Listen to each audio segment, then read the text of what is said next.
Okay, we're asked to factor here. And when we look at this, we have 4 terms. 4 terms is usually a hint that factoring by grouping is going to be your go-to method.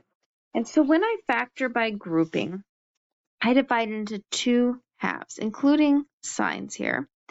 And in the first half, I am going to pull out the common term. So I can see, just looking at these first 2, I have a 2 and an A. So then I'm left with, let's see here, a 3B minus 1. Because remember that anything divided by itself is 1, not 0.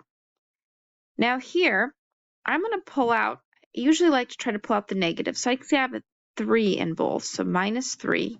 And then I'm left with 3B, okay? So then I have 3 minus a 3, negative 1. Now these right here match. That's what I want. If these don't match, you did something wrong, something didn't work. And at that point, a lot of times too, that's when you go back and check. A lot of times, especially if there's just a sign, oh, should I have pulled out a sign or should I have not pulled out a sign? Then what I'm really doing is now I'm factoring out this. I'm pulling this 3B to the 1 up front. Then here I'm left with the 2A, and here a negative 3. And this is my final answer. And if I FOILed it, I would get back to my original starting equation. Okay?